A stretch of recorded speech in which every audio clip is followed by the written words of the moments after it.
Hello there, guys, and welcome back to my channel for yet another player ratings, review, tactical analysis, video, live stream, whatever the hell else you want to call it. As you might have seen on Twitter and as you might have seen in the description, I am meant to be joined by Con. Not sure where he is. He told me earlier he's going to be here. It's all good. But he's not here yet. I'm just hoping he's going to turn up very soon, because otherwise this is going to be a long old stream for me. But ladies and gentlemen, I want to know, how are you all doing? I really would like to know, because Chelsea are back.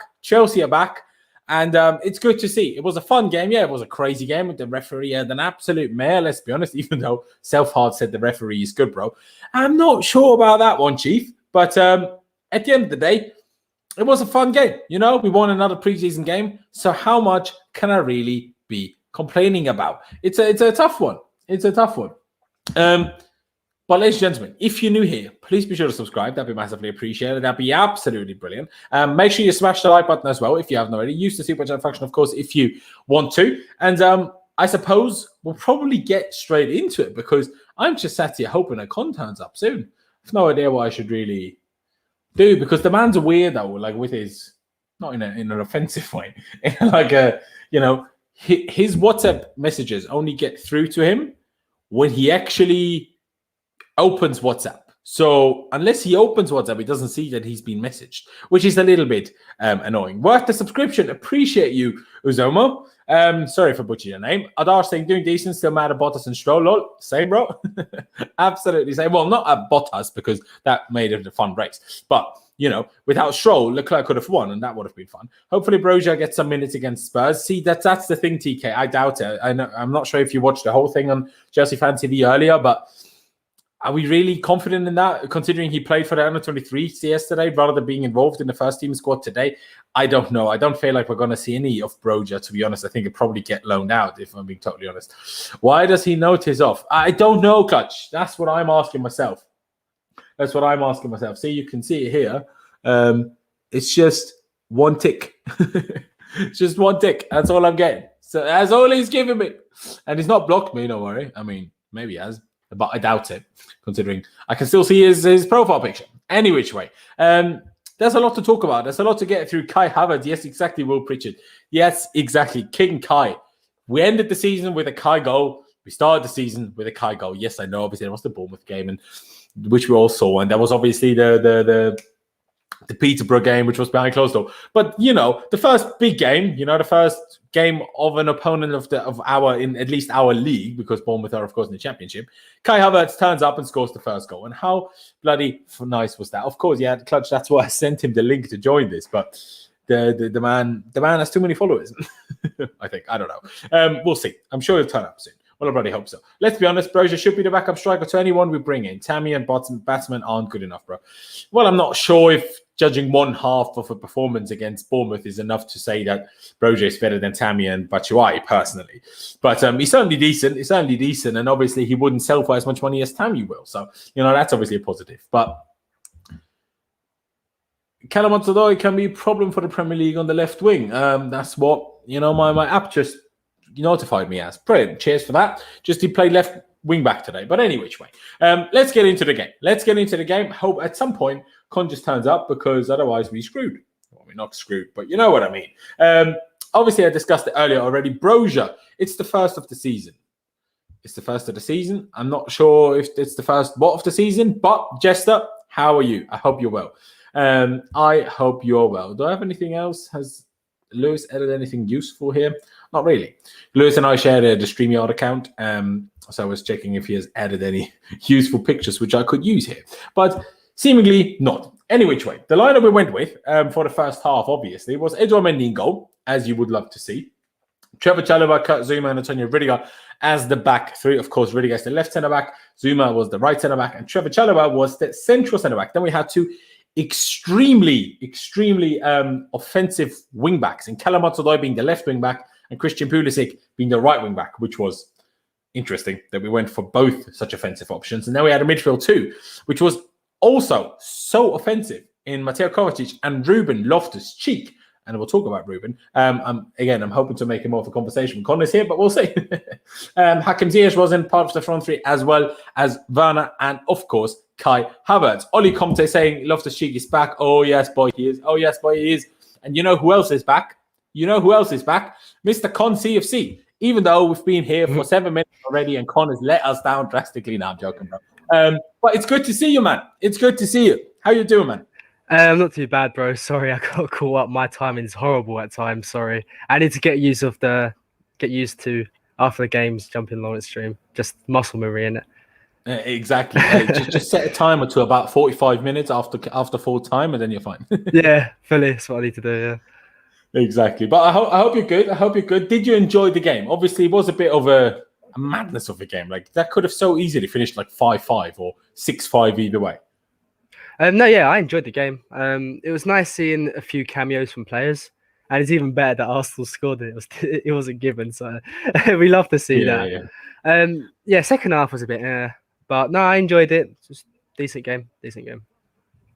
Yeah, no, that's exactly. It's always weird in preseason games, like how much judgment you give them, because when you watch a Prem game and you watch Champions League games, blah blah blah, it's more likely you have a bit of a slightly more dull first half, I suppose. Teams, looking each other out, what's actually happening tonight, like type thing. And then the second half is where things kick off. But in friendlies, because you make so many changes at half time and then during the second half, it kind of ruins the whole thing. Obviously, there were still things going on in the second half, don't get me wrong. I mean, Ziyech, I don't know what he was doing. We'll talk about that in a minute.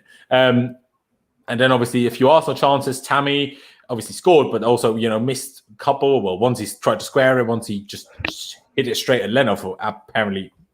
Well, to me, unbeknownst reason, don't know which reason he had, but regardless. So there were still things going on, but you could see the flow was different. It was just like more stop and go type thing, wasn't it, in the second half? Yeah, nah, I'm spot on there, to be fair. We made so many changes as well, like at once. It always sort of, I don't know, stops the fluidness of our team. I think we was like quite solid at first half and the defense was a bit shaky. When we made the changes, I don't think it was that bad as well when we made the changes at first. But near the end, we really dropped off defensively as well. We did look really sus. Was it Nketiah? He looked really good for Arsenal at the end. I can't lie. I think it was good. Yeah, it's weird. Like, I mean, all game, I felt like each team just had to play one through ball and they were in. Like both teams, that's all they had to do. And then we did it maybe a few more times in the first half, and they arguably maybe did it one or two more times than we did in the second half. I don't know. Because I'm not upset that they scored from a corner. We made so many subs. So it's understandable that the organization for a corner for set pieces won't be that great. I think that's fine. I can deal with that. But the way we were just so open, especially in the second half when we were more defensive. In the first half, I can maybe deal with that. I just was talking through the lineup as you joined. So in the first half, obviously, wingbacks, Hudson-Odoi, Pulisic, that makes sense that we'll be maybe defensively a little bit, open. And the midfield too as well, Kovacic and Ruben. But the second half, we had Kante on, we had Zappacosta there, we had Baba Rahman there. So it was certainly, in terms of personnel, a lot more defensive. But it was one over the top ball every time and we was done for. Yeah, pretty much. It felt a bit like FIFA at times, didn't it? Just press Y on your controller and you're through and go. That's exactly it. It's so weird. It's so weird. But let me mention the lineup again, just to basically ask your opinion of it. Obviously, Mendy was in goal, back three of Zuma, right centre back, Chalobah in the middle, Rudiger, left centre back. Sorry, and as I just mentioned already, Hudson-Odoi and Pulisic as the wing backs, with Hudson-Odoi on the left, Pulisic on the right. Ruben and Kova as the midfield too, and then front three of Hakim, Ziyech, Timo Werner, and Kai Havertz. What did you make of that? Rather than not just the lineup, but also those guys' performances in the first half, I suppose. I mean, I think Chalobah, obviously, for the guys that played a lot of minutes, it was easier to stand out a bit, I suppose. But Chalobah looked good, I thought. No, yeah, I agree. I was impressed with Chalobah today. I thought he was really good, really composed on the ball. Still a bit raw, expected though, but composed on the ball, I really liked seeing that.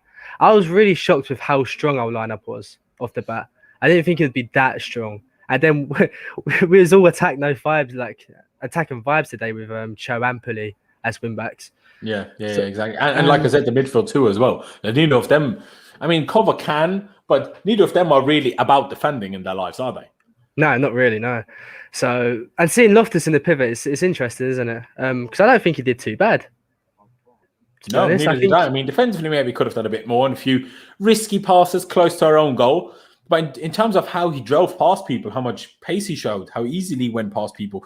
Yeah, maybe holding on to it a little bit too long every now and again. But compared to what I saw of him at Fulham, And compared to how he looked under Frank and obviously his comeback season, it was a big step up, I thought. No, yeah.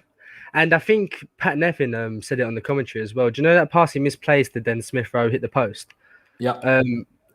It was one of the defenders who didn't give him an angle. So he said that he felt bad for Loftus there because he wasn't really shown anything from the defenders, which, you know, can be a bit of a problem when you got like Suma in the back line. No offense to Suma, but remember Jorginho last season against Arsenal? You know, it's not the greatest. So it's a weird one because obviously to some extent, he should be showing the angles to play it out, but I still think he still has the option to punt it. Doesn't need to give the ball away. Yeah. So like Pat Nevin is definitely right. It could have been made easier for him, but it's still a mistake that he shouldn't make. But hey, that's what preseason's for at the end of the day. And in the end, we didn't even concede, even though I think Arsenal probably should have had a penalty after they hit the post, personally. But hey, the referee had an absolute howler. I tweeted this earlier as well. If anyone ever tells me again that we don't want VAR, this is what VAR looks like in England. This is what football looks like in England without VAR. Like, that was a Premier League referee. I don't think I've ever seen a worse refereeing performance in this game. Like, every decision I thought was wrong. The amount of offsides that the lineouts didn't call was ridiculous. It's like they were still on VAR rules when they don't need to raise the flag to let it play or whatever. Like, and obviously, like I said, that pen, I thought Zappacosta probably should have, maybe it's a friendly, that's why I didn't, but Zappacosta probably should have been sent off, let's be honest. And then obviously that ball clearly crossed the line. Obviously the guy was offside in a build-up, but if the lineup doesn't give that, the fact that they don't see that ball was over the line, it was so bloody obvious. It was ridiculous. Absolutely mental. But yeah, I mean, like you touched on already with Chalobah, sorry to get back to him. I agree with you, yeah. Obviously he needs a little bit of work still. But he played well, you know, got 65 minutes or so. So, you know, he did good. Really guy I thought was good as well. I didn't really have that much of a problem with Zuma, but I definitely see what you're saying. And yeah, I was just impressed by Ruben, but everyone knows I just love Ruben, so I'll always be impressed by Ruben. But I was like, oh, Ruben, this is the Ruben I know from 2 years ago. Like, he's running past people and he's playing passes and he's looking smooth. And I had a good time watching that. I had a good time. Bro. That turn he did in the middle. Yeah, when I saw that, I was like, yeah, that's the Loftus we know. Exactly. And it was also that pass early in the first half too. I think it was aimed at Ziyech and just about didn't get there. Like, what a cheeky pass as well. Like, beautiful. Absolutely beautiful. And then the front three. I mean, Ziyech was a weird one today. What did you think of Ziyech? Because he had a good game, I thought, in general. But that miss was just like that's awful. No, yeah, I agree. I think he had a good game, but that miss will be like, you know, it'll be highlighted for sure. I think Timo bottled another one of Ziyech's chances, you know. It's a common theme we see. But what did he do to that? Because he did really well. I think he just got it under his feet, didn't he? And then he tried to, like, I don't know what he was trying to do with that, to be honest. I couldn't get my head around it. I watched that 3 or 4 times. I was like, what was his plan here to try to dribble it in the net? I didn't understand it. Yeah, I have no idea. Like, it chipped the defender. Then the control when he took it down was poor, which took him away from the goal. And then he obviously doesn't want to use his right foot, but then he kind of had to, but he still wanted to take on his left and just waited too long. And then it was a decent block by, who was it? Chambers, I think. Yeah. Maybe Holding. So. It was a good block as well, but he just, like, after the chip, just take it down and shoot. Like, the goal was bloody empty. I don't know what you're doing, honestly. Like, it was a bit weird. But yeah, Timo was another weird one. Like, I said it as a joke. When Michy came on and had that lovely 1-2 with Tammy, I was like, you know, Michy's better than Timo type thing. But Timo's just, I'm not going to be too hard. It was the first preseason game for him. But still, the first touch he had was just a miscontrol, lovely through ball, which probably would have put him on through 1-on-1 with the goalie again. Miscontrols it. Then he has one, you know, not super easy low cross to Kai, but he has one that he usually gets to his teammate, but that got intercepted. Obviously, in the end, he did get the assist for Kai, and Kai with a beautiful goal, beautiful finish. But it doesn't look that different for Timo, at least on day one, does it? No, I was watching it with one of my mates, and we saw the Timo, like the misses, and it's like, here we go again, sort of vibe. Like, I like Timo as well, but come on, man, I don't want another season of this. I'm sorry, no. I don't. We can't have another season like this. Like, the pass was really good though, because even though I felt like he held on to it for a bit too long, it's still a great pass to find Kai there, and obviously Kai with his right foot, by the way, not even his left, his right. Beautiful finish. Exactly, and the control as well, because, well, it looked like he intended to open it a bit for him and, like, take it a bit outside of him to open up an angle for the shot, because obviously Leno obviously decent positioning, right, being stood right in front of Kai as Kai controls it. But because Kai's control, let it run a little bit to his side, he could smack it past Leno, while if you controlled it right in front of him and he would have hit it, he would have probably hit it straight at Leno, a bit like Callum did a bit later in the first half. So really, really good finish. Like you said, on the weak foot as well. And even though I know it's not the actual first friendly, but it's the first video I'm talking about, the first game I'm talking about on video. So last game was the Champions League final scores, first friendly scores. Can we just keep doing that? Can we just score every game? That'd be brilliant. That'd be quite good. That'd be quite good. But yeah, I suppose we get to half time. We made a lot of subs. But like I said, we just made it a lot more defensive. Obviously, Drinkwater came on. Sarr came on. Who else came on? Who was it? Sterling came on, Zappacosta. Did Baba Rahman also come on at half time, or was he 65th? I think he might have been 65th. I don't remember, but you know what I mean. Like, and I need to hype him again. I was already very impressed with him against Bournemouth. Sterling is a player, Yeah, and that tackle he did on Pepe as well, brilliant tackle that was. It was really good. Like, honestly, what a player! Like, I said it on Chelsea Fan TV earlier. I'm like, he had obviously that game time under Conte in Conte's second season, and then he was loaned to League One, which I still don't understand to this day, why he only got a League One loan and not a Championship loan. So that kind of hampered him for me. Obviously, then he had an injury and didn't go out on loan last season, and obviously it just played a few PL2 games, but PL2 was kind of half suspended because of all the lockdowns, right? So it was a tough one for him, but to come back, he's looking strong, he's looking quick. So I rate him. I like him a lot. If he's a player, if he's okay with sticking around and we use him as like a wing-back backup or right centre-back backup. I don't know if Kounde is actually, if we presumably sign him, if he's actually going to be a wing-back option as well. But at the same time, we have Reece, we have Aspie, we have Callum. Do we really need another wing-back option? And maybe not. But it just depends on what type of loan options he has, I guess. Or how do you see about Sterling? Would you like to keep him, or is a loan probably what makes more sense, especially if you get Kounde? From what I've read, I know Tuchel likes him, so it wouldn't surprise me if we kept him. With getting Kounde, I don't think it's the worst idea keeping him around, because fullback options got James and Aspie. If you want to play James as like a right centre back one game, Aspie's not entirely fit or he's played one too many games, it's a nice option to have, isn't it? So if he wouldn't mind staying around, then fairs. But if he wants to go on a loan and develop even more, I wouldn't blame him, because I think that's probably the better option for him. But the better option for Chelsea is just having another player, for depth. Yeah, no, I would definitely agree. Can definitely agree with that. Obviously, we all know you're a bit of a Christian Pulisic fanboy. So what did you make of him today? I obviously defended him to an extent that he's not really played wing back much before. So, it was difficult for him to be as comfortable with it as Callum was, even if Callum was on his less, used to side in terms of wing back, I suppose, on the left. But he probably was a bit quiet. But I also said, obviously, he had the much more difficult player against him with Aubameyang defensively and also Tierney in front of him, rather than bloody Callum Chambers, which obviously made it a bit easier for Callum, I suppose. But Pulley was quite quiet, wasn't he? Yeah, I don't like Pulley playing on the right. I definitely like him playing right wing back. So with Tierney and Aubameyang, you always have to be like aware of that. That's probably played in his head a little bit, that he can't go too high, he can't do anything crazy because the danger's there. And, Tuchel's a guy who would let him know that as well. He'll be like, okay, you got a big task today. So I'm not a massive fan of him on the right in general, to be honest. I don't know about you, Laurenz, but I'd much prefer him on the left. But then we prefer Callum on the left as well. So you can see that issue there. So quite a game for him, but pre-season, right wing back, won't really read too much into it. Yeah, no, I agree. I mean, you bring it up with the whole prefer on the left. If we're talking about this current system of the 3-4-2-1, I also prefer Mason on the left.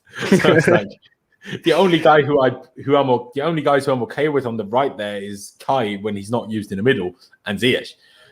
So it's but the three that we actually kind of want to start with, presuming that Kai's in the middle until we sign hopefully Haaland.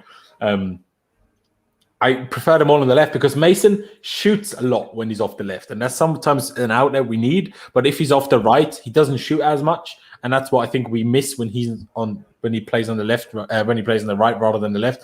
But yeah, no, for Pulley, I definitely agree. I mean, in if he's on the right, then a front three, I think he does okay because, he's got the pace. He gets good cutbacks every now and again, and his left foot is usable, at least. But wing-back really wasn't it for him. But, hey, he worked hard, didn't, try to get stuck in and not get absolutely battered as the wing-back. So, fair play to him, I suppose. But and a couple of players that I didn't really 100% notice, I said this in Chelsea Fan TV, myself as well already. Obviously, F1 was on at the same time, so it was a bit of a split screen action. And I missed things here and I missed things there every now and again, so I do apologize. But what did you make of Koba? Because I didn't really notice much of him, if I'm being totally honest with you. Koba had same. I can see why you say that. He didn't really see much of him. I saw some good things though, of him just progressing the ball, which we like to see. We didn't see the crazy dribbles, which we love to see. But that was more Ruben's job today, it seems. Yeah.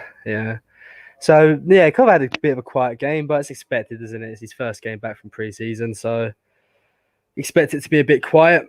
He didn't do anything massively wrong, but I don't think he did anything massively right either. Yeah, it's probably one of those. I still don't fully know who ended up getting that ball to Timo before Kai's goal, because I feel like it was a bit of a kerfuffle in the middle, and then somehow the ball just ended up flying. I think it was Koba. Yeah, I thought so too. But someone in the comments earlier told me it was Ruben, where I was like, well, no. Ruben had black boots and Koba had red boots. And I saw red boots. So I can't have been, how is that possible? Yeah, it was Koba, yeah. Yeah, see, well, he did something good then. But like I said, I wasn't trying to slag him off at all. I just didn't really notice him as much. But still, even in the first half, there was a lot of dodgy moments where they got in behind us, and obviously having such offensive wing backs, and especially on the right side, Zuma, who's not exactly used to playing wide centre back. Plus such an offensive midfield too. Like obviously they got in behind us quite a few times, and that cutbacks, which Mendy had to deal with quite a few of them, which he did well. So there wasn't really too much drama, but still they had their chances. They absolutely had their chances. But like I said, we went 1-0 up. That was half time, and we made the subs. We spoke about a few of them already. A few of the players where I'm like, why are you here? And well, why do you still get minutes? But for example, Alonso was kicked out already. Like Alonso wasn't even used today, right? But Danny Drinkwater still is, and Ross Barkley still is. Like, what do Danny Drinkwater and Ross Barkley do that Alonso doesn't? But also, do I even want to know? Because after the Bournemouth game, I'm very pleased that I never need to see Marcus Alonso play for us again. No, I get your point there. I don't see why I still have to see Sappacosta in a Chelsea shirt, to be honest. I don't know why that's the thing. But like I said, I tweeted this earlier. Like, I don't think he's like, I reckon he's way better player than Alonso, but I really dislike Alonso. I know that, but I reckon he's got way more to himself than Alonso, except scoring goals. Fair enough. But, he's a wing back, right? He's a centre forward. So let's not make it all about scoring goals. Yeah, that's true. And like, he's not bad, like running and like trying to get a ball in. I can see why a lot of Italian teams are interested in him, but I just don't want to see him in the Chelsea shirt. Yeah, no, he definitely has. Yeah. It's just one of those guys, isn't it? Like him, a Drinkwater, a Batshuayi. He's like, why are you seeing them in the new Chelsea kit, man? You shouldn't be seeing them anymore. But you shouldn't be seeing anyone in this Chelsea kit because it's awful. But that's a whole different story. That's a whole different story. Why couldn't we just play in the away kit? Because that's quite decent at least. But oh well. But again, I mean, Barkley was one of the guys that came on at 65th, I think. Was it at halftime? Let me get it back up. Because I had it up earlier, but I lost it again. So let me get that back up quickly just to find out. Barkley came on in the 65th, but still, when Barkley was on, I'm like, how bad can you be? Like, everything he touched, he did wrong. Every shot was bad. Every pass was bad. Every touch was bad. Honestly, it's pissing me off so much. I'm like, the fact that he got the number 8 is probably the most ridiculous decision Chelsea Football Club have ever made. I agree. I can't stand this guy at 8, man. Surely Mount gets it this season, right? Surely. I mean, we have to, but for that, we need to get rid of Barkley. And is Barkley so much different to Drinkwater? Like, doesn't he just want to take, the peas? Because no one else will give them as much peas as we give them. Yeah, that's a good point. And this is like a lesson to like people who think we have the best ball in the world. Like, you got to remember these guys on big wages, like really average players that we can't get rid of now because of the wages, So this is why some of us fans worry about our transfer window, because we remember windows where we get the Barkleys and the Sapacostas and the Batshuayis, Yeah, no, 100%. I mean, I get that, and I think it's always something that fans talk about. We just sell the dead wood, and we have so many funds left. I'm like, I mean, in theory, that's a brilliant idea. The problem is we're not the only ones that consider them dead wood. Everyone else does too. Yeah. You know, there's a reason Barkley played well for the first 3 months and then hasn't seen a day of flight at Aston Villa. Sure, he was injured, but even when he was back, he never played. And when he did play, he was awful. And to say Danny Drinkwater played a fantastic 11 games in the Turkish league. I mean, bloody brilliant that is. Do you know what I mean? Like, everyone thinks these. I mean, at least Abacosta, you know, yeah, he has a decent career in Italy. I'm pretty sure he played most games for Genoa, obviously out on loan. So, you know, he definitely is a bit different in terms of the league, right? But it's the Barclays and a lot. Like, why do you think we still have Alonso and Emerson? Because no one bloody wants them.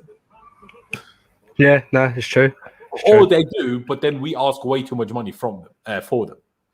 Yeah, because I saw a report. Apparently, Marina's been really pricing our players high.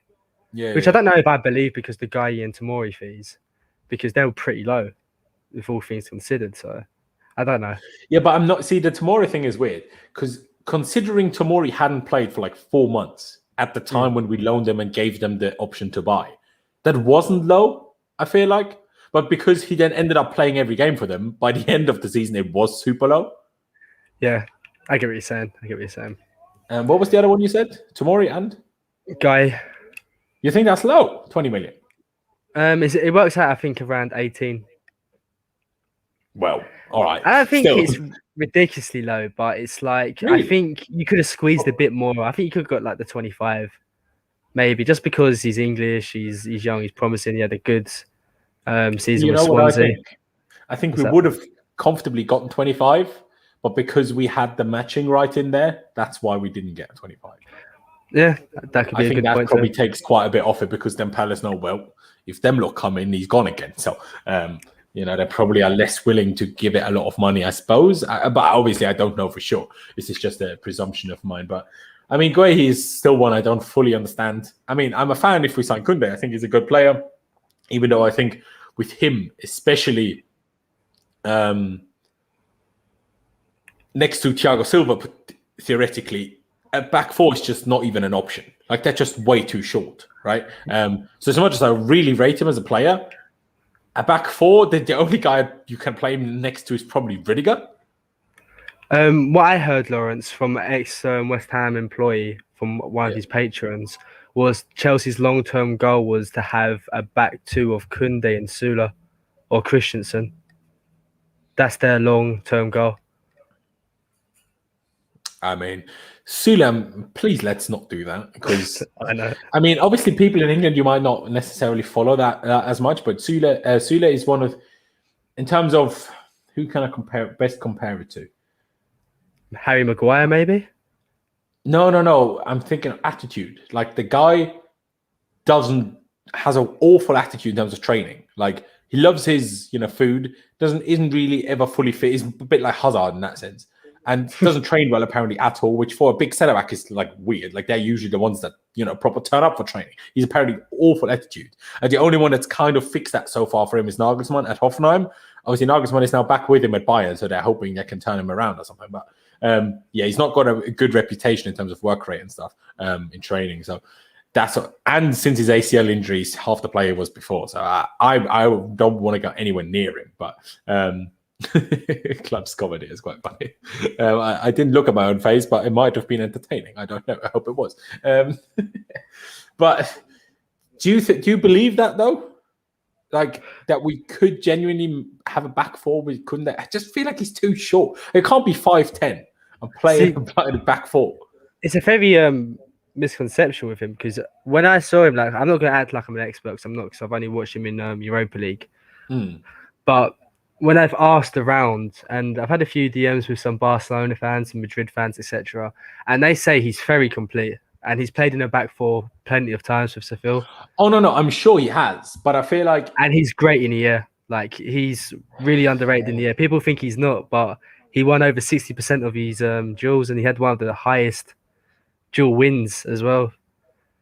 Which you wouldn't think. Who's the most physical and tallest forward in La Liga? Bloody Alvaro Negredo at 35 years old. Like, it's not quite Burnley, is it? Like, I'm not saying they're worse than us. I don't even want to slag off leagues. That's not what I'm trying to do. But it's just a different proposition. Like, I know he played in a back four for Sevilla. Don't get me wrong, guys. I know that full well. I'm just not sure it's a feasible option in the Premier League. No, I get what you're saying. I get what you're saying there, but that's why I think they want like a Sula type next to him to get that sort of balance, you know, that big brute centre back next to the smaller ball playing, you know. Yeah, I mean, I get what you're saying with that. Like I said, I still don't want to get anywhere near Sule. If you want a big Donny like that, find one, but let it not be Sule, if that makes sense. I mean, yeah, it's not like I'm saying Sule can't ever do it, but I'm saying I'm doubtful how well that would go. But hey, I'm happy to be proved wrong. He's very young. He's a good player. And also, he reminds me, I'm not sure if you know him, Con, but if any of you in the chat remember the Brazilian centre-back called Lucio, who played for the national team, obviously, but I know him mainly from playing at Bayern. And he was that centre-back, a more crazy version of David Luiz. Like, sometimes he just took the ball in the middle of the game. Doesn't matter whether it was 0-0, 1-0 up, 3-0 up, or 1-0 down. He might have just done this. Takes the ball as centre-back and just goes on a sprint through the whole pitch and tries to score. And obviously there's this one goal of Kounde where he just starts this run, plays like 1 or 2 1-2s with his teammates, and ends up scoring, and then does the snake acceleration. I'm like, you just Lucio in 2021. That's what you are. But I rate it. Like, it was always, as a kid, I always found it quite fascinating when the centre back just decided to take the ball and run past everyone.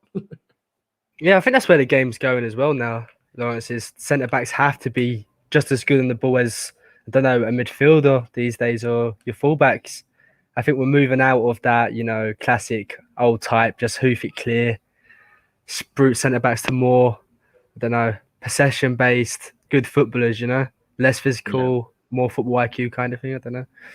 Yeah, no, definitely, especially at the top clubs. Obviously, maybe at the lesser clubs, less so, but for a club like Chelsea, 100%. Like that's why I'm a fan of signing him, and I think as a right centre back, he could be absolutely amazing.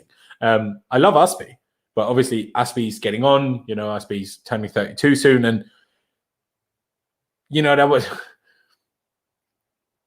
Aspie isn't as good anymore as he was in the one-on-ones. He used to be the best one-on-one defender in the whole league. Let's just say he's not anymore. And just because we love Aspie doesn't mean we can't improve our team. And sentiment shouldn't stop us from improving our team, in my opinion. So, you know, that's all I can really say on Kounde. A couple of other people that I want to discuss are the whole Michy thing, the whole Michy Batshuayi thing, because I didn't think he looked half bad, you know. Like, obviously he didn't score, but never due to his own real fault. Like, all of his shots were going on target, unlike a lot of other players that were on the pitch today. They were, blocked, and they weren't always perfect connection, but they were all going on target at least. Had a couple of decent 1-2s, had a little ball roll. Okay, messed it up the step after, but, you know, lovely ball roll regardless. And it's just like, I don't know. I always feel like Michy and Giroud, I'm just the opposite to everyone else. I'm like, I think Michy's a much better player than Giroud.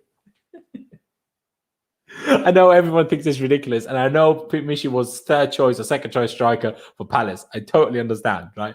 But from when at Chelsea, I'm like, if I have a chance on goal, I'd much rather it be Michy than Giroud, except it's in the air. Yeah, do you know what? Michy's finishing is actually pretty decent. I'll give you that, but I don't know if he's a better striker than Giroud. I think that's a bit of a hot take there, bro. I know. But I mean, maybe this is lessened because of last season, and I'm more going back off my opinion before we loaned him, to Palace. But especially during that first Lampard season, like, I always preferred it when Michy got minutes than when Giroud got minutes, and I also thought we were better, except obviously in restart that whole period, but that was a bit different. But ladies and gentlemen, like Melinda said, we have 150 people watching, which is pretty good. Obviously, we would love to get more, but, you know, let's see what happens. But make sure you smash the like button right now. And also, make sure you subscribe if you haven't already. We passed 11,000 subscribers the other week, but, you know, we're still on the road to 15K. So get subscribed if you haven't already. It'd be massively appreciated. Smash the like button. If you want to use the super chat function, of course, you don't have to. But if you want to, don't hesitate. But in general, what did you make of Michy today? Do you think I'm just, I don't know, joking around a bit with how good / bad he was? Or I think he's low-key terrible, bro. I can't lie. I really thought him and Tammy really didn't impress me, man. With Michy, there's kind of an excuse, you know, like he hasn't played regular football, like he's been out on loan. He's a great guy for Twitter, you know, he's smashing it on there, but he's not smashing it on the pitch, unfortunately, for me. Like, he gets in good positions, but he's a bit of a, I don't know. He's just not a great footballer, in my opinion. I think he's a great finisher, but I don't think he offers more than finishing. His link-up's meh. His Parsons meh. It's just a bit of a meh player. Sounds like Timo Werner with finishing. Timo's got pace, bro. Timo has got pace, but that's then the only thing Timo has. But because we gave that excuse. We gave it to Cover being a little bit quiet. We gave it to, Timo being a little bit, poor. It was also Michy's first game back, mind you. See, the difference here is Cover and players like that don't have to prove themselves. They've already done that. They're already Chelsea players. We know they're good enough. Timo Werner has to bloody prove it. But the likes of Batshuayi, your Sterling, Chichanowicz, etc., like that, Loftus-Cheek, you have to take this opportunity now, or otherwise you're getting sold or going on loan again, So these players have to step up. They don't have a choice, Like Cover can have a mare pre-season game and be like, yeah, he's still playing. Batshuayi has a bad one. Yeah, see you later. You're going to, I don't know, West Brom, mate. So yeah, no, I hear that. That makes sense. I don't even want to disagree. I just thought, even though Tammy scored, I still think Michy almost looked better. Like he looked more composed. Because obviously Tammy scored decent, had a chance early in the second half as well. But then once he tried to square it to Michy, I'm like, why are you all of a sudden trying to be unselfish? That makes no sense to me. Because then it was a bad square ball as well. And then 5 minutes later, it was such an easy square to Michy. Michy literally has a tap in. And Tammy tries to shoot from a tight angle and literally hits it straight at Leno. I'm like, what are you doing? Your decision making needs to be better. And this is a problem, like a big, big problem.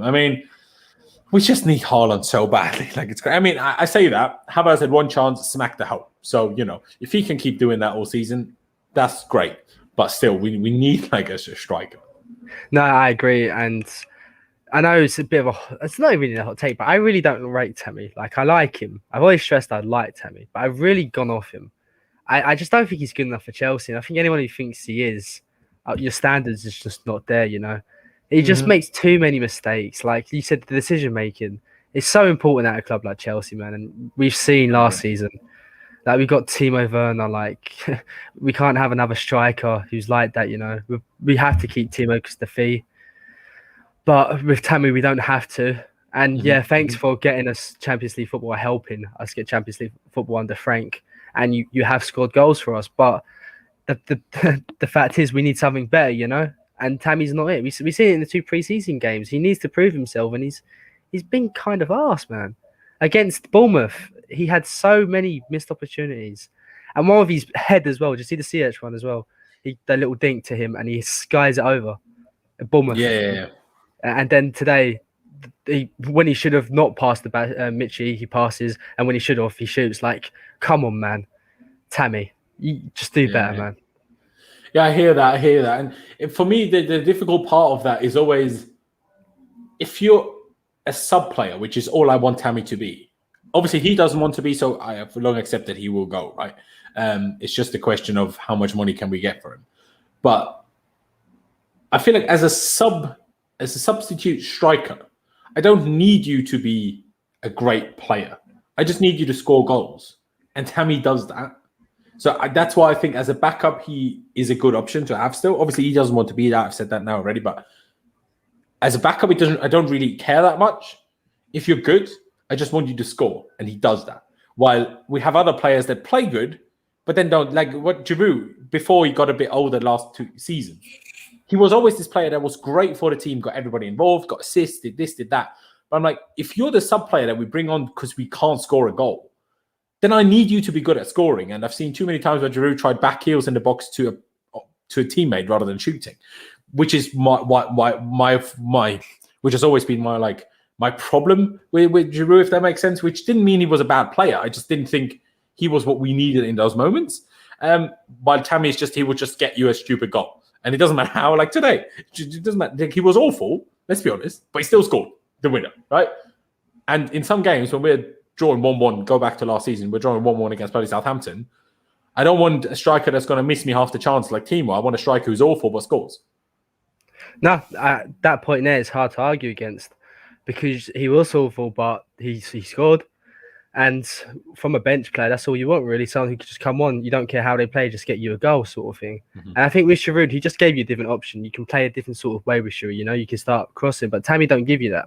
That is very true. That is true. Yeah. And I think Tammy's ego wants to be a first team player. He thinks he's there. Yeah. Which I think he stays at Chelsea for 2 or 3 more seasons as a bench player. He can develop more than he will develop if he goes to Aston Villa, personally. That's just my opinion.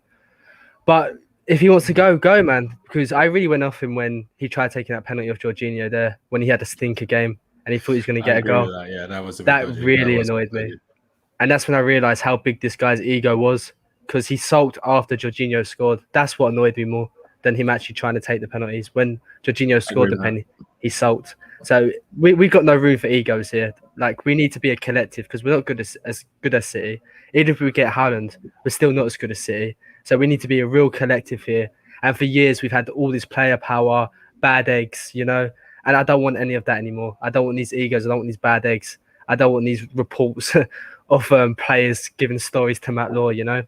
So just get rid of those players with the egos and the bad apples, and let's be a collective and try to push for that league title, you know?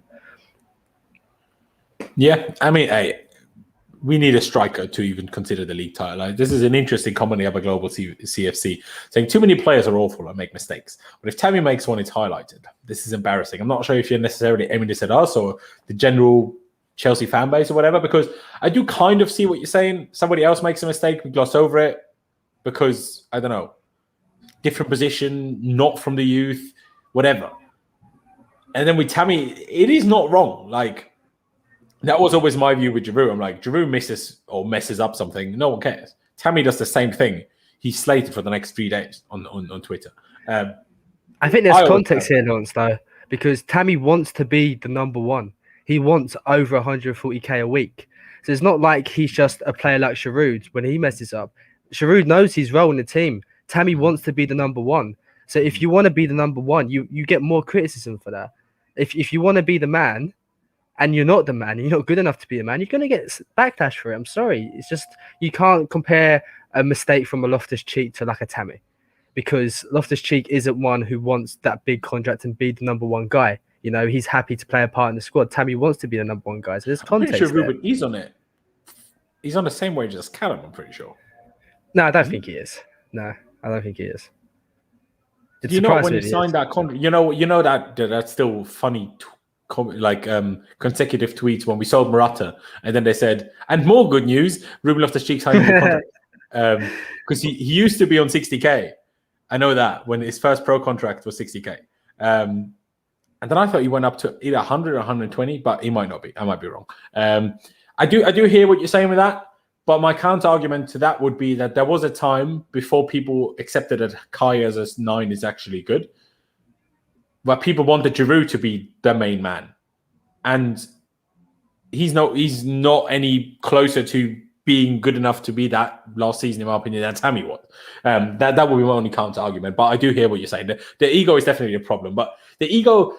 Because players have egos, they do. A lot of them do. The better they are, the bigger their ego usually. Do you think Frank Lampard, John Terry, Didier Drogba didn't have big egos? Sure they did. But they were so good that it was fine, that it was accepted, and that was a good thing. It's like Erling Haaland has a big bloody ego, but the man's a machine at 20, 21 years of age. So you have a reason to have an ego, right? And that was a bit of what Callum had to learn, I think, because Callum was so much better than everybody else coming through the ranks. Like, so much better. And then even when he got first team football in Europa League, he smacked teams up. Like, let's not kid ourselves. And then he got Premier League minutes, finally, after, transfer request and, all the fan drama and everybody hating Sarr. And then he was average every time he played in the Premier League in that first season. Like, I'm not saying he was bad, but I'm saying he wasn't any better than Willian or Pedro were, who we hated on all the time, right?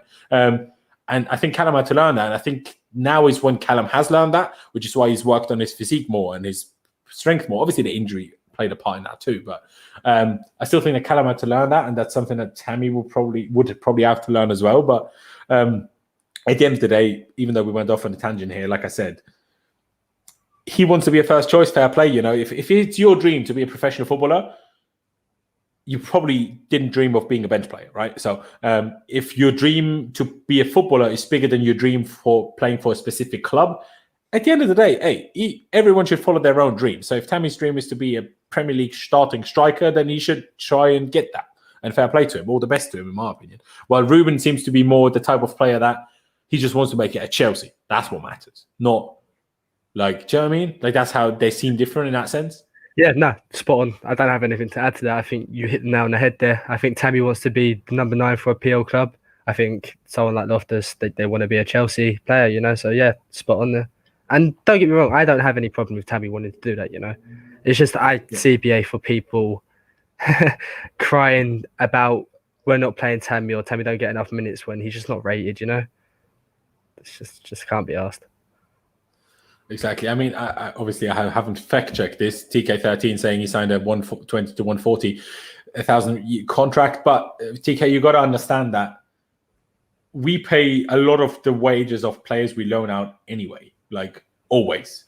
Do you think we loaned Danny Drinkwater to Kimpasa in the Turkish league and they paid all of his wages? Are you crazy? No.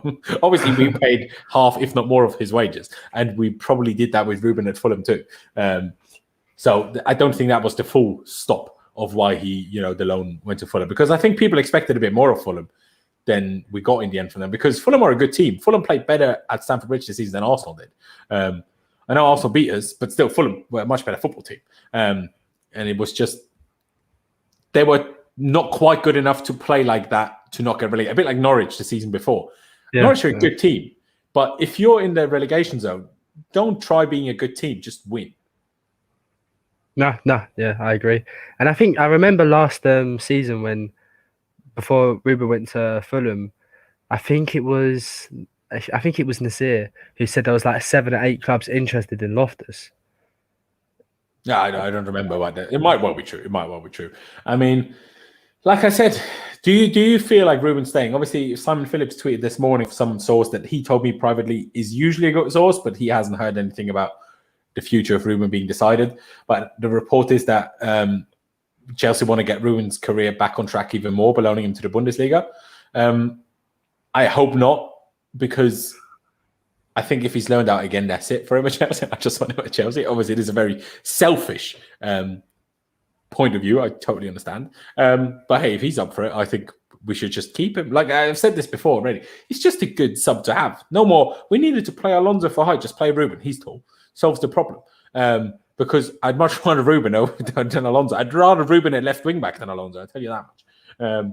So it's a weird one. But one other person that I wanted to talk to you about, or a few others, but one other that I now came to mind is Malang Sarr, because obviously we haven't seen much of him. I'm not sure if you've seen any of him at Porto. I admit I haven't. Like I said earlier, I've seen a couple of things at Nice of his, but then I just saw random Nice games rather than paying attention to Malang Sarr, if that makes sense. And now we've obviously seen him for 2 half games, kind of. And I don't really know what to make of him. Like, do I think he's good? Do I think we should keep him? Do I think we should loan him? Where do I think we should loan him? I don't really know what to make of him. Also, he's a lot shorter than I realised. I'm sorry to be a downer here, Laurenz, but I'm kind of in the same boat as you, mate. I've watched him and I don't know what to make of him either. I don't know if he's good. I don't know if he's bad. I don't know what he is, to be honest. No offense to the guy, but I haven't made a judgment on him yet, just because I haven't seen him enough, I guess. Mm-hmm. So yeah, it's understandable. I could definitely agree, but I mean, guys, put it in the chat. Do you think we should keep Malang Sarr? Just put keep, loan, sell. Well, sell is not really an option. Just say keep or loan, I suppose. Because, like I said, I find it difficult to judge. I find it very difficult to judge, in my opinion. I mean, Barkley needs to pack up that. Yeah, no, he definitely does. I mean, Clutch has made a comment here saying TT's mind is made up with the front 3. He thinks Mace, Timo, and Kai. Well, I'm pretty sure he thinks Haaland, but he's just not here. So it's a tough one. That front 3 is such a problem, you know. The fact that we have Mason and Kai, and we still have Callum and Pulisic is ridiculous in this formation. Yeah, it's pretty ridiculous. I remember when and that's without Haaland, because if we have Haaland, Kai becomes one of that option too. I remember last season we would always do the predicting the front 3. If we get Haaland, mate, it's going to be so hard to predict this. Unless we have a front 3. You know, at least Haaland will start. Yeah. Actually, but will it? You could argue you just know every game will be Haaland, Havertz, Mason. But then again, we know Tuchel. We thought there's a few times we've got his spot on, and he pulls something out of the bag. So you just never know with this guy, do you? True. Tuchel might start Werner anyway. Yeah. Wouldn't be surprised. Yeah. It's a weird one. But Who else have I been thinking about? Bob Rahman. What about, obviously, sorry, I forgot to get to what you guys have all put in the chat. You all said hello, fair enough, about Malang Sarr. What about Bob Rahman? Because didn't really see much of him today, I can't lie. Against Bournemouth, I thought he looked quite decent, certainly better than Marcos Alonso. I'm like, we loaned out Ian Martin, which seemingly, Van Aanholt, who was a free agent, went to Galatasaray. Ryan Bertrand, who was a free agent, went to Leicester. So, and the reports still say we want to sell Emerson and Alonso. So is the plan to keep Bubba, or what? Do you know what I mean? I don't think he's the worst left back I've ever seen in my life. Don't get me wrong, when I say that, I don't say he's good enough to play for Chelsea. I can see us getting a cheeky 10, 15 million for him if we do try to sell him. I don't see why he wouldn't be worth that. Oh, no, I agree. But who do you think should then be our backup? Do you think we should keep Emerson? Because we need some backup left back. I think, yeah, keep Emerson, because I think we can all agree. Marcos Alonso at Chelsea, man. I think the story's like written. He's won the Premier League now. He's won the Champions League. He's won Europa. Thank you, Alonso. But I think it's time to move on.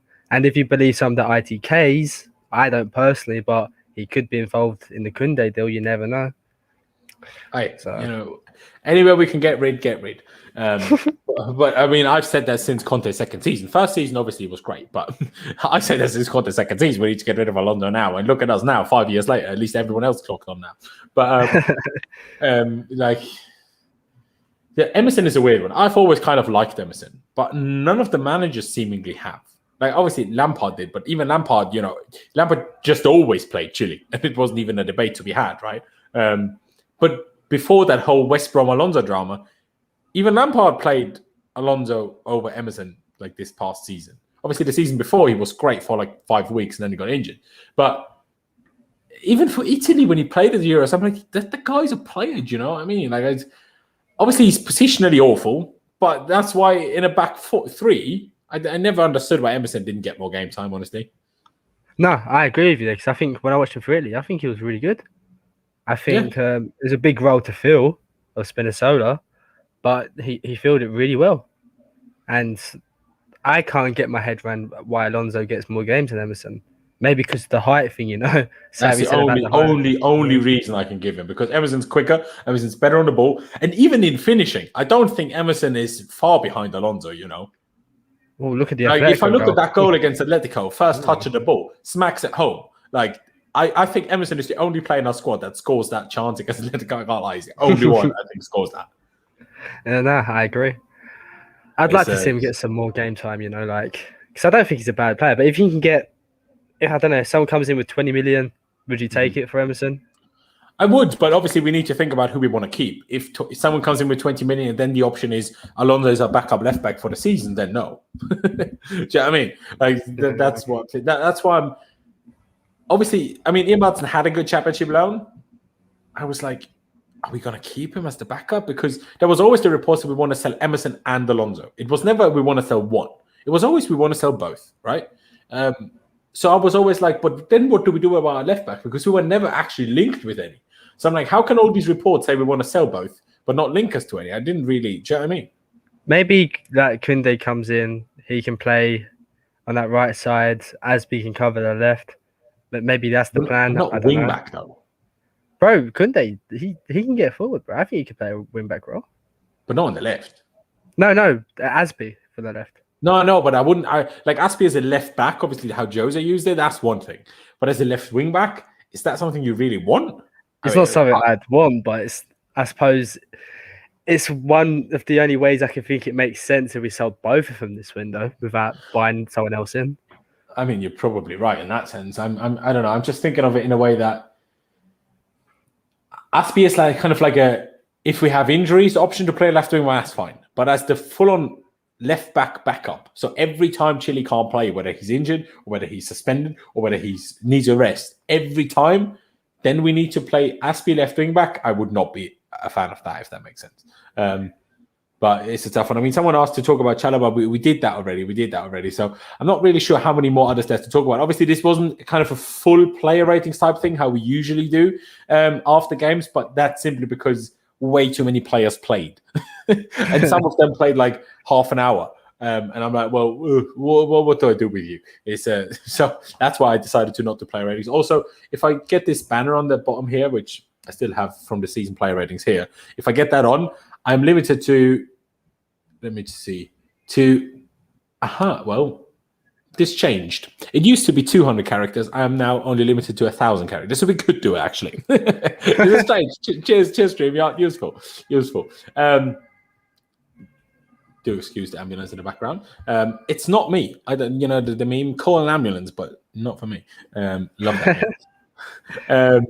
But yeah, is there any other players to play today which I'm forgetting about, which we should talk about? Obviously, that question goes to both Con and the chat. Hudson-Odoi. I don't think we spoke about him.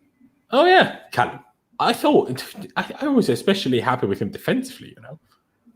Like he did good going forward, and that little the way he mugged off Chambers, I think it was beautiful. Even though I think he should have scored from there or squared it rather than shooting at Leno's face. But still, the move was lovely. But the amount of times they tried to hit on a break and Callum stopped it, I was very pleased. And also his work rate, like making sure he's always in the right spot, he did good in my opinion. No, yeah, it's good to see him taking on players again. Mm-hmm. I think he's finally getting that confidence back. And on the left, it looks good, but he's finishing. It's a bit meh, isn't it? I think we've seen that for a while now. Needs to improve on that. So we don't need someone else in the attack who can't finish. That is true. Callum sometimes seems like he aims too hard, and then he kind of scuffs his shots too often. Yeah, that's true. Which is obviously didn't fully scuff it, but he definitely didn't go where he aimed it when he hit it at Leno's face today. I think he tried to smack it near post and it went over his foot a little bit and then dragged wide. Dragged wide of where he aimed it, if that makes sense. So, but yeah, no, I was happy with Callum. I think it was good against Bournemouth already. He'll probably get another good bit of minutes against Spurs on Wednesday, and then it's going to be interesting about next week and obviously the Palace game. Will Callum start?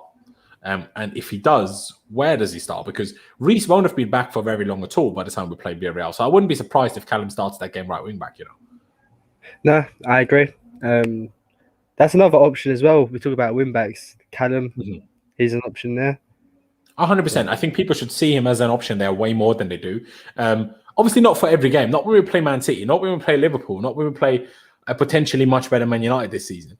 But for a lot of games against lesser sides, I absolutely think that's a very valid option to have. He's got physically a bit stronger. The more he plays that position, the more... It's not necessarily that you need to be great defensively. You just need to be positionally good enough to play that role. That, like, wing-back, obviously against Man City, that's a bit different. But in terms of generally, you don't need to do so much defending because you always have the right centre-back behind you. But it's like you need to be in the right spot. And that's obviously what he needs to, learn a little bit more. But that he can only learn if he plays the role more and more. But I think to have a more of a crossing outlet from the right, not that Reece doesn't do it, but Reece is less daring. And just to give us that extra attacker. And, I agree with it myself. My problem with the 3-4-3 is that it kind of takes one attacker away and puts a centre-back on instead. And I suppose playing Callum would almost negate that issue. Yeah, no, you're right. No, you're right there. So, exactly, yeah. I mean, Farka said it here like he did against Spurs and Atletico. Yeah, no, that's exactly it. That's exactly it. I mean, Melly actually said we haven't really spoken about Rudiger, which is true. But because it's I find it a bit difficult for him and Zuma to judge because whenever I looked at him and paid attention, I'm like, doing a good job. But then I think about the game overall and how many times Arsenal got in behind us. I'm like, can our wide centre-backs have played that well if they got in behind us that much? Do you know what I mean? Where I'm like confused. No, yeah, I get what you're saying. But then if you looked at our pivot today with Cover and Loftus, and then our wing-backs with Pully and Hudson-Odoi, they didn't have much help, should I say, out there today. So I thought Rudiger was all right. It's just one of those performances, like, solid. It's becoming one of those players where it's like an 8 out of 10 every game, isn't it? Or 7 out of 10. Yeah, no, I would agree. And he was also captain today, by the way, which was interesting because, I mean, who else could you have given captain to in the starting lineup? Mendy, yeah. Zuma has been there longer. Yeah. Obviously, he's younger, but he's been at the club for longer. Yeah, Kovacic, I think you could give it to. Yeah, Cover. Ruben, just because he's been there for that long, I suppose. But maybe that's also just me wanting, because is Ruben a captain? No, like he's too quiet. But for a friendly, yeah. just so I can have a picture on my phone with Ruben wearing captain's armband. I don't mean to like be a downer again here, but do you know when Arsenal scored that goal and we saw a certain Mr. Ariza Balaga stand still? I had PTSD from that moment, man. That's happened too many times. It's such a weird one. Like I said it already earlier, I'm not too upset about that goal because obviously we made so many changes. I think it was just after we made the second bunch of changes, I think. Yeah. So it was just changes, like, and obviously for them the coordination for a set piece to not be ideal, that's fine. Like it's going to be better during the season, right? It's pre-season, that's the point. But in a way, I want to be annoyed at Kepa about it, but at the same time, I'm like, can I? Because he knows his limitations. He knows he's not tall enough to come for these balls. So can I really criticize him? Like, if he knows I'm not going to get it, even I agree. Yeah, you should probably stay on your line. But you shouldn't have a goalkeeper that has to think this. That's the problem. It's very true. It's very true.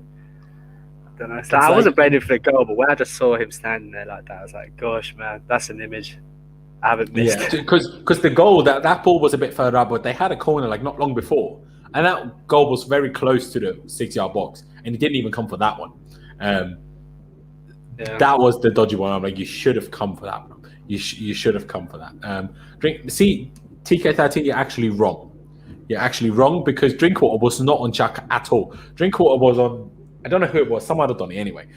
And I tried to look at it in the replay, but I didn't make out who it was because they played the corner and everyone ran off. All of our players, like a zonal, ran into a different zone type thing.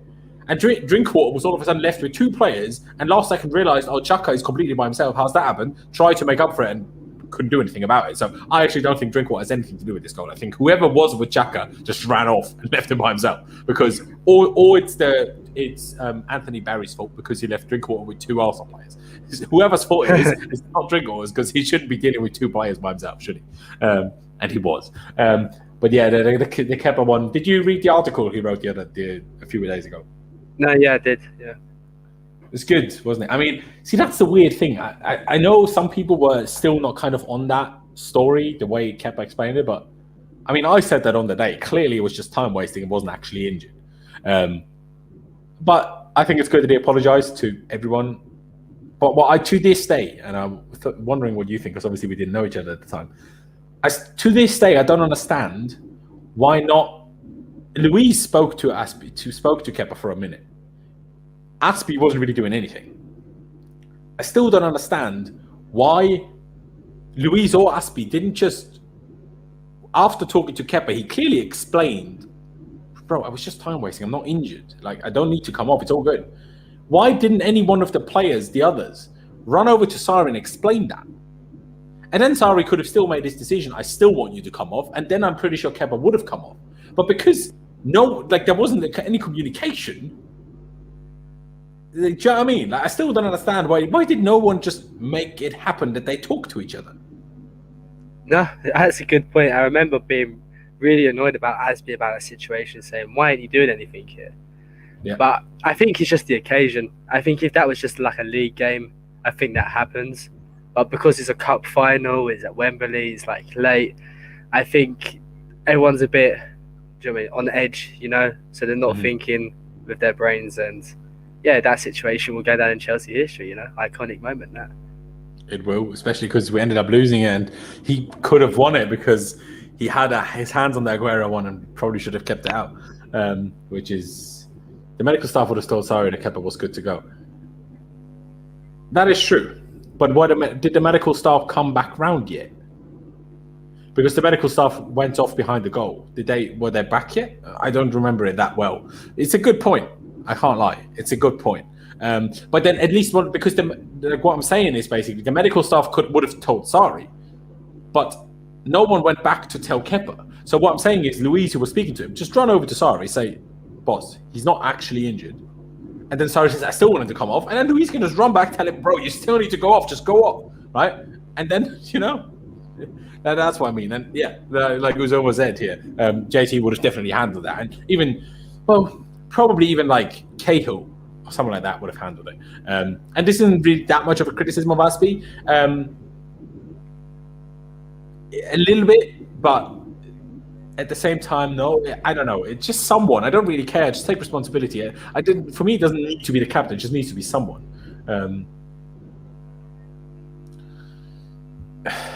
I mean, TK says he wanted to bring Sarr. He wanted to bring him off for tactical reasons. I still don't believe that personally, because he didn't do it against Frankfurt later in the season. Why would he have done it against City but not against? I know Caballero knows City, but it was also a while since he left, right? So if he didn't do it against Frankfurt, why would he have wanted to do it against City? To me, that doesn't really make sense.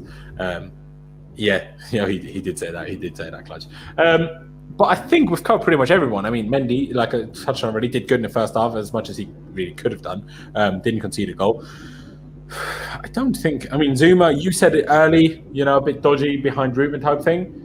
But aside from that, for me, it's almost similar to really. I didn't really notice him do anything wrong.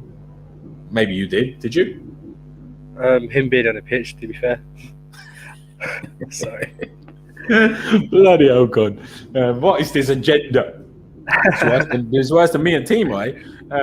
But yeah, I think we covered pretty much everybody else. So I think, guys, we're going to leave it here. We still have over 130 people watching, which I do appreciate a lot. So if you haven't already, please be sure to subscribe. Smash the like button. Let's get to at least 100 likes right now. We're nearly there. So get down below. Smash the like button. Be massively appreciated. But yeah, I think we're going to leave it here. Thank you guys for watching. Up the shelves, of course. Check out Connor on Twitter. Help him get to 100,000 subscribers. He's getting ever closer. Just because he's verified doesn't mean he doesn't want the 100,000 followers now. So get over there. Follow him. Link is down in the description. Thank you guys for watching. Up the Chelsea, upwards and onwards. I'll see you again on Wednesday, or before that, I don't know. And I'll see you next time.